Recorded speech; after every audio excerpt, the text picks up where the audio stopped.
Washington mornings on the Mall. 105.9 FM. And AM 630. WMAL. 7:37 on WMAL. Coming up at 8:07, Ben Shapiro, who's written a new book called Bullies, will be with us.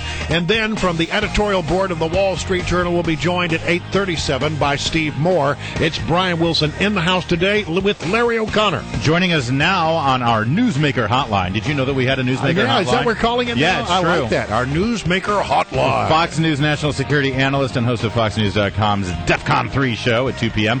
on Wednesdays on live.foxnews.com. She is the one, the only KT McFarland. Hey, KT, good morning. Happy New Year. Good morning, guys. So, KT... You tell me what's so happy about this new year. Well, it's happy for Chuck Hagel. He's been nominated for Secretary of Defense, and apparently Iran is really happy about it. So, if Iran comes out and says that they're hopeful about Chuck Hagel being the new Secretary of Defense, shouldn't that be a disqualifying criteria?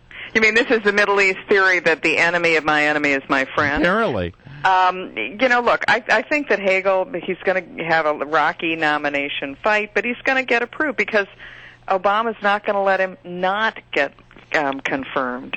And so, because having given up Susan Rice, he's not about to give up Hagel. And Hagel shares Obama's worldview. So I think that it's going to happen, but the question is what kind of hearings will there be and what questions will be asked. If you were on that, if it's Senator McFarland, what is your first question for nominee Chuck Hagel? How would you stop Iran's nuclear weapons program? Yeah, that's a good Now, one. the first question would be, would you be willing to stop it? And secondly, how? And then the third question is, if we can't, what's our relationship with Israel? And if we push Israel away, is Israel more likely to start some kind of a preemptive attack against Iran, a preemptive attack which they may start, but they can't finish without us?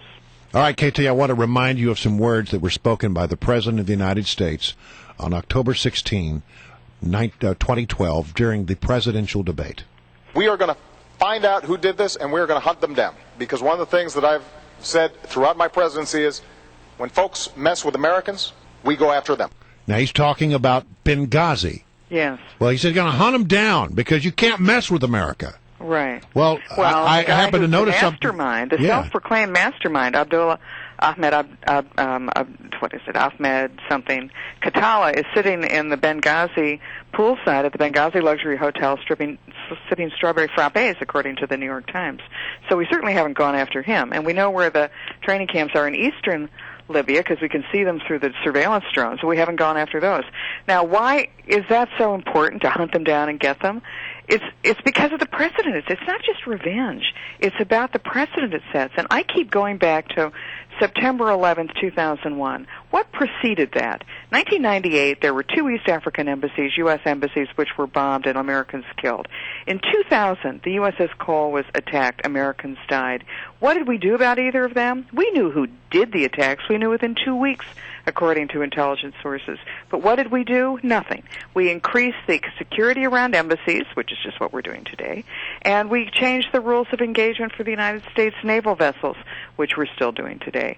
Now, did we go after the guys? No. And what happened? Osama bin Laden did a recruitment video shortly after the USS Cole saying, let's come and kill Americans. They're a paper tiger. They won't do anything about it. We had September 11th.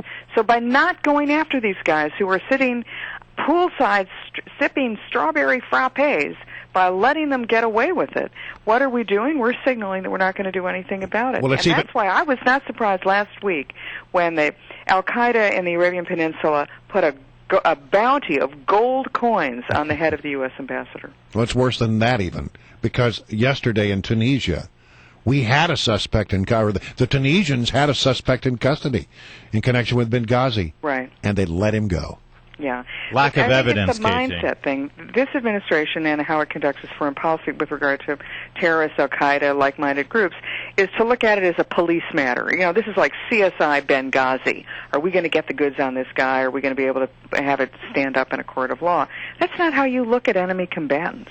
You know, if somebody's at war with the United States, you don't wait for them to kill us first and then go after them. Yeah. And so I think that the whole approach is why we're letting people go who are even in custody.